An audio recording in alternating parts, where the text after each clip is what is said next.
ते कहा मोला आज लड़का वाले मन देखे बर आए थे और मोर घर वाले मन मोर रिश्ता भी तय कर डरे ते मोसे अभी मिले बर आओ। ओके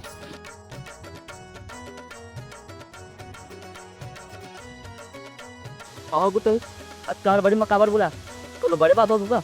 अच्छा बोला वो लड़का वाले मन देखे बर आ रही के और पसक्ति कर दरे ए रे तो मत हो जाए पे खादी का चल दो ओके छुपवात रह जबे। अरे चुप रहा कोई भी मत बोल आज तो बात कब तक।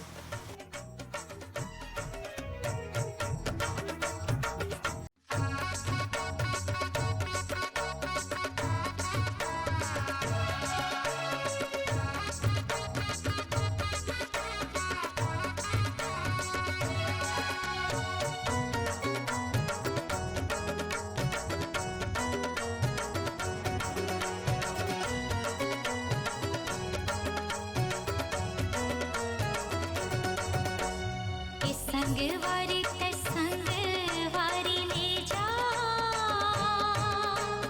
कि संगवारी ते संगवारी ले जा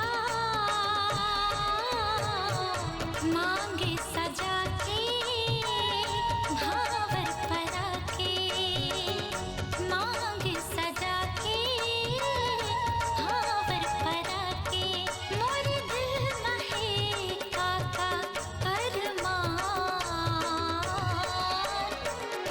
माया रूपी रोही मोला ले जा चूरी पहिरा के अपन बना के चूरी पहिरा के अपन बना के।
संगवारी ते संगवारी ले जा डोली माँ बिठा के चुनरी ओढ़ा के डोली माँ बिठा के चुनरी ओढ़ा के।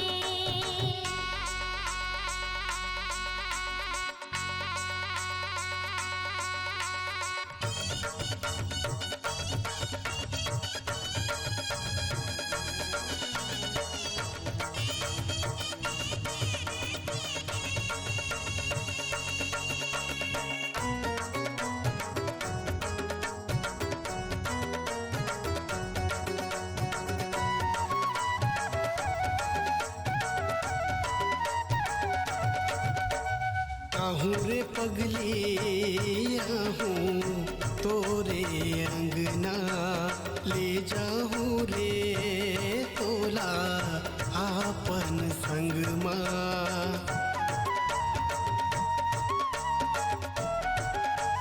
हाँ आहूँ रे पगली आहूँ तोरे अंगना ले जाहूँ रे तोला आपन संग माँ।